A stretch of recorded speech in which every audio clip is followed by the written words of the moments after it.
Hello दोस्तों, स्वागत है आप सबका हमारे YouTube channel trade like a pro trader पर।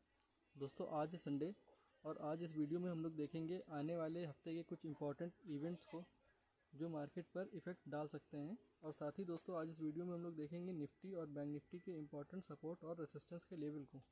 तो चलिए दोस्तों, शुरू करते हैं आज की वीडियो को। ये हम लोग के सामने है निफ्टी के 15 मिनट टाइम फ्रेम का चार्ट। इसमें हम लोग देख सकते हैं ये जो लेवल हम लोग ने मार्क किया था 24,835 से 24,773 का लेवल, और फ्राइडे को निफ्टी हम लोग को इसी लेवल के आसपास मूव करता हुआ दिखाई दिया। निफ्टी ने कई बार इस लेवल को ब्रेक करने की कोशिश भी करी, लेकिन ये ब्रेकडाउन हम लोग को फेल होता हुआ दिखाई दिया। और जो निफ्टी ने हम लोग को क्लोजिंग दी वो इस लेवल के नीचे ही हम लोग को क्लोजिंग होती हुई दिखाई दी फ्राइडे को। दोस्तों, मंडे को निफ्टी अगर अपने इस लेवल को ब्रेक कर लेता है और हम लोग को इसमें एक ब्रेकआउट देखने को मिलता है, तो अगला जो निफ्टी के लिए रेजिस्टेंस का लेवल हो सकता है वो है 24,950 से 25,000 का लेवल। निफ्टी हम लोग को इस लेवल पर एक बार रेजिस्टेंस लेता हुआ दिखाई दे सकता है।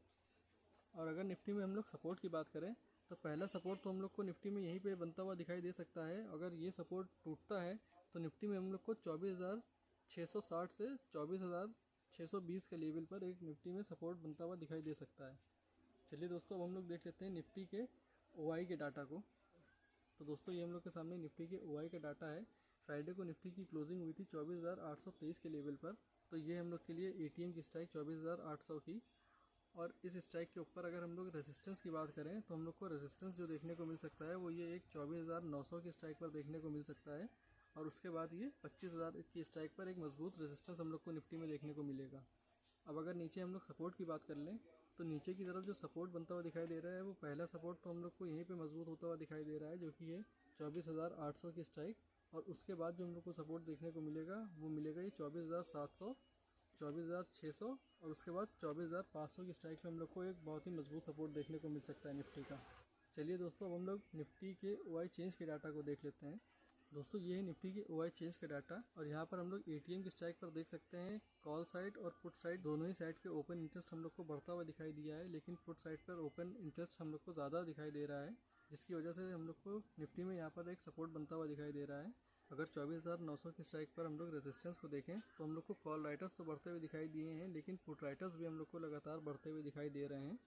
और उसके बाद अगर हम लोग 25,000 की स्ट्राइक की बात करें तो यहाँ पर हम लोग को एक रेजिस्टेंस देखने को मिल सकता है। स्ट्राइक पर हम लोग को जो कॉल राइटर्स और पुट राइटर्स का डिफरेंस है वो हम लोग को ज़्यादा दिखाई दे रहा है। अब अगर नीचे हम लोग सपोर्ट की बात कर लें तो सपोर्ट यहाँ पर 24,700 की स्ट्राइक पर बढ़िया एक मजबूत सपोर्ट है। यहाँ पर कॉल राइटर्स और पुट राइटर्स के बीच का डिफरेंस बहुत ही ज़्यादा है और उसके बाद इस लेवल पर भी हम लोग को अच्छा खासा डिफरेंस देखने को मिल रहा है। और ये 24,500 की स्ट्राइक यहाँ पर को सबसे ज़्यादा डिफरेंस देखने को मिल रहा है। फिलहाल जो सिचुएशन है उस हिसाब से हम लोग को नीचे सपोर्ट अच्छा दिखाई दे रहा है और ऊपर रेजिस्टेंस हम लोग को आगे ब्रेक भी होते हुए दिखाई दे सकते हैं। चलिए दोस्तों, अब हम लोग देख लेते हैं बैंक निफ्टी के चार्ट को।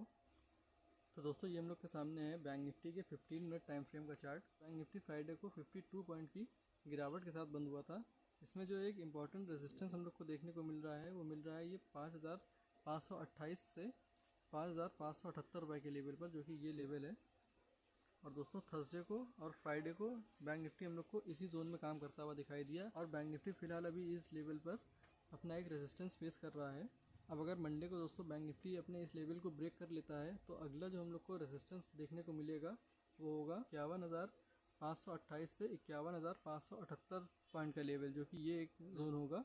अगर उसके ऊपर के लेवल की हम लोग बात करें तो अगला जो रेजिस्टेंस बैंक निफ्टी में हम लोग को देखने को मिलेगा वो मिलेगा 51,865 से 51,963 के लेवल पर, और वो लेवल ये लेवल होगा। नीचे अगर दोस्तों हम लोग सपोर्ट की बात करें तो बैंक निफ्टी में एक अच्छा सपोर्ट इस जोन में बना हुआ है। दोस्तों, अब हम लोग बैंक निफ्टी के ओआई के डाटा को देख लेते हैं। दोस्तों, ये हम लोग के सामने है बैंक निफ्टी के ओआई का डाटा। फ्राइडे को बैंक निफ्टी की क्लोजिंग हुई थी 50,933 के लेवल पर और ये हम लोग की एटीएम की स्ट्राइक है, जो कि है 50,900 की स्ट्राइक। इस लेवल पर हम लोग देख सकते हैं कि यहाँ पर कॉल राइटर्स और पुट राइटर्स दोनों ही हम लोग को बराबर की क्वांटिटी में देखने को मिल रहे हैं। तो मंडे को ये लेवल हम लोग को ब्रेकआउट होते हुए भी दिखाई दे सकता है और इस लेवल पर हम लोग को बैंक निफ्टी में एक ब्रेकडाउन होते हुए भी दिखाई दे सकता है। दोस्तों, हम लोग इस लेवल के ऊपर की बात करें तो यहाँ पर ये 51,000 की स्ट्राइक में हम लोग को एक बहुत मजबूत रेजिस्टेंस देखने को मिल रहा है बैंक निफ्टी में, जो कि चार्ट पर भी विजिबल है। और अगर उसके बाद हम लोग रेजिस्टेंस की बात करें तो वो है एक 51,200 की स्ट्राइक पर और फिर 51,500 की स्ट्राइक पर। तो दोस्तों, जो हम लोग को चार्ट पर लेवल देखने को मिल रहे थे 51,000 और 51,500, ये दोनों ही लेवल हम लोग को ओआई में भी एक अच्छे रेजिस्टेंस की तरह दिखाई दे रहे हैं। अगर दोस्तों हम लोग इस लेवल के नीचे सपोर्ट की बात करें तो एक अच्छा सपोर्ट हम लोग को देखने को मिल सकता है बैंक निफ्टी में यहाँ 50,800 की स्ट्राइक पर, और फिर उसके बाद 50,500 की स्ट्राइक पर बैंक निफ्टी एक अच्छा सपोर्ट ले सकता है। और अगर इस लेवल के नीचे की बात करें तो वो ये 50,000 की स्ट्राइक, हालांकि ये स्ट्राइक बहुत दूर है और बैंक निफ्टी में अगर कोई बड़ी गिरावट आती है तभी ये लेवल टेस्ट होगा, लेकिन ये 50,500 50,800 हम लोग को बैंक निफ्टी में टेस्ट होते हुए दिखाई दे सकते हैं अगर कोई गिरावट हम लोग को देखने को मिलती है बैंक निफ्टी में। चलिए दोस्तों, हम लोग बैंक निफ्टी के OI चेंज के डाटा को देख लेते हैं। ये दोस्तों बैंक निफ्टी के OI चेंज का डाटा, इसमें हम लोग देख सकते हैं ये 51,000 की स्ट्राइक पर यहाँ पे पुट राइटर्स जो हैं वो तो अपनी पोजीशन को क्लोज कर रहे हैं, लेकिन कॉल राइटर्स अपनी पोजीशन को इस लेवल पर बढ़ाते हुए दिखाई दे रहे हैं, जिससे कि यहाँ पर रेजिस्टेंस हम लोग को मजबूत होते हुए दिखाई दे रहा है। और उसके बाद यहाँ 51,200 की स्ट्राइक पर भी पुट राइटर्स ने अपनी पोजीशन को नहीं बढ़ाया है, लेकिन राइटर्स ने अपनी पोजीशन को यहाँ पर बढ़ाया है। अगर उसके बाद हम लोग 51,500 की स्ट्राइक की बात करें, यहाँ पर पुट राइटिंग तो बिल्कुल ना के बराबर हम लोग को देखने को मिल रही है, लेकिन जो कॉल राइटिंग है वो हम लोग को लगातार यहाँ पर बढ़ती हुई दिखाई दे रही है। ये भी बैंक निफ्टी में एक इंपॉर्टेंट रेसिस्टेंस की तरह काम करता हुआ दिखाई देगा हम लोग को। नीचे की तरफ अगर हम लोग सपोर्ट की बात करें तो 50,800 की स्ट्राइक पर हम लोग को कॉल राइटर्स हम लोग को बढ़ते हुए दिखाई दिए हैं, हालांकि अभी भी यहाँ पर पुट राइटर्स हम लोग को अच्छी क्वांटिटी में देखने को मिल रहे हैं। उसके बाद जो हम लोग को एक सपोर्ट का लेवल देखने को मिलेगा वो मिलेगा ये 50,500 की स्ट्राइक पर।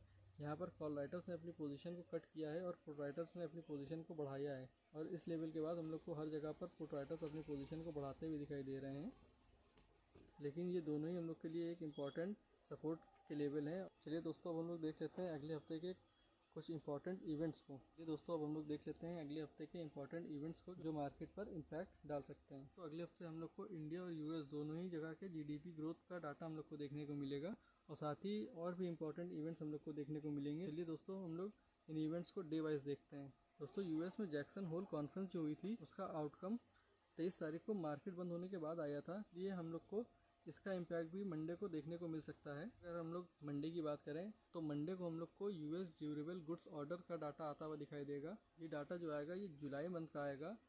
दोस्तों, ट्यूसडे को प्रीमियर एनर्जीज़ का IPO ओपन होगा सब्सक्रिप्शन के लिए। वहीं दोस्तों, US में US हाउस प्राइस इंडेक्स का डाटा आना है ट्यूसडे को। ये जो डाटा आना है ये जून के महीने का आना है। मई के महीने में हम लोग को इसमें गिरावट देखने को मिली थी और ये रहा था 424.60 पॉइंट्स पर, और मई में ये था 424.70 पर। वेडनेसडे को US की जो क्रूड ऑयल इन्वेंट्रीज़ है उसका हम लोग को डाटा आता हुआ दिखाई देगा। ये डाटा हम लोग को वीकली बेसिस पर देखने को मिलता है। पिछला डाटा जो 16 अगस्त को आया था उसमें हम लोग को गिरावट देखने को मिली थी। अब जो ये डाटा आना है ये आना है 23 अगस्त तक का। दोस्तों, थर्सडे और फ्राइडे हम लोग के लिए बहुत इंपॉर्टेंट होने वाले हैं। थर्सडे को जो पहला डाटा आना है वो euro area consumer confidence index का आना है। दोस्तों, जो हम लोग को थर्सडे को दूसरा डाटा देखने को मिलेगा वो मिलेगा US की GDP ग्रोथ रेट का डाटा। और दोस्तों, जो तीसरा एक इंपॉर्टेंट डाटा US से आना है थर्सडे को वो आना है US इनिशियल जॉबलेस क्लेम्स का। इससे पहले जो डाटा आया था 17 अगस्त तक का, इसमें दोस्तों 4,000 नए लोगों ने जॉबलेस क्लेम्स के लिए अप्लाई किया था, जो कि 3 हफ्ते में ये हाईएस्ट नंबर था। अब जो डाटा आना है दोस्तों वो 23 तारीख तक का डाटा आना है। अगर हम लोग फ्राइडे की बात करें तो फ्राइडे को भी हम लोग को बहुत से इंपॉर्टेंट डाटा आते हुए दिखाई देंगे, जिसमें यूरोप का इन्फ्लेशन रेट का डाटा आना है, यूरोप का अनएम्प्लॉयमेंट रेट का डाटा आना है, यूरोप का कंज्यूमर प्राइस इंडेक्स का डाटा आना है। यूरोप में जो इन्फ्लेशन का डाटा जुलाई में आया था उसमें हम लोग को इन्फ्लेशन बढ़ती हुई दिखाई दी थी, जो कि थी 2.6%, और अप्रैल में ये इन्फ्लेशन की 2.5%। तो जुलाई में हम लोग को वहाँ पर इन्फ्लेशन बढ़ती हुई दिखाई दी थी। अब जो डाटा आना है वो अगस्त का आना है, लेकिन ये एक फ्लैश रीडिंग होगी, एक्चुअल डाटा अगस्त के बाद आएगा। अगर हम लोग यूरो एरिया में अनएम्प्लॉयमेंट की बात करें तो जून में वहाँ पर हम लोग को अनएम्प्लॉयमेंट बढ़ता हुआ दिखाई दिया था, जो कि था 6.50% पर। वहीं मई में ये अनएम्प्लॉयमेंट था 6.40% पर। अब जो डाटा आना है जुलाई महीने का आना है। दोस्तों, जो तीसरा डाटा हम लोग को यूरोप से देखने को मिलेगा वो है कंज्यूमर प्राइस इंडेक्स का। इसमें हम लोग को जुलाई में गिरावट देखने को मिली थी। अब जो फ्राइडे को डाटा आना है वो फ्लैश रीडिंग आनी है अगस्त के महीने की। फ्राइडे को हम लोग को इंडिया में भी 3 डाटा आते हुए दिखाई देंगे। India GDP annual growth rate का data, India foreign exchange reserve का data, India government budget value का डाटा। जो GDP एनुअल ग्रोथ रेट का डाटा आना है वो Q2 का आना है। दोस्तों, इंडिया की इकॉनमी हम लोग को Q1 में 7.8% से बढ़ती हुई दिखाई दी थी। अब जो नंबर आने हैं वो Q2 के आने हैं, जो कि आएंगे फ्राइडे को।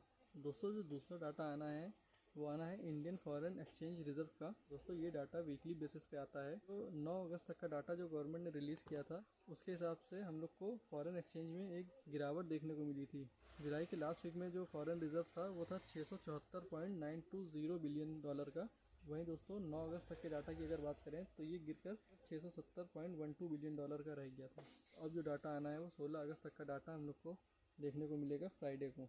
दोस्तों अगर हम लोग तीसरे डाटा की बात करें तो आना है इंडियन गवर्नमेंट बजट वैल्यू का डाटा। हम लोग को गवर्नमेंट के बजट डिफिशिट का डाटा देखने को मिलता है। जो बजट डिफिशिट है ये मई के महीने में था 506 बिलियन रुपीज़ का, जो कि जून में बढ़कर 1357 बिलियन रुपीज़ का हो गया था, करीब 3 गुना बढ़ गया था। अब जो डाटा आना है ये जुलाई के महीने का आना है। दोस्तों बजट डिफिशिट से हम लोग को ये जानकारी मिलती है कि गवर्नमेंट कितना खर्चा कर रही है और गवर्नमेंट को कितना रेवेन्यू मिल रहा है और इन दोनों के बीच में कितना डिफरेंस है। तो ये डिफरेंस हम लोग को मई से जून में करीब करीब 3 गुना बढ़ता हुआ दिखाई दिया था और अब ये जुलाई के महीने का आना है। अगर इस महीने भी हम लोग को ये डिफिशिट बढ़ता हुआ दिखाई देगा तो ये एक नेगेटिव इम्पैक्ट डालेगा इकोनॉमी पे भी और मार्केट्स पर भी। चलिए दोस्तों इसी के साथ हम लोग इस वीडियो को एंड करते हैं। अगर कंटेंट अच्छा लगा हो तो वीडियो को लाइक करिए और चैनल को सब्सक्राइब करिए। Thank you.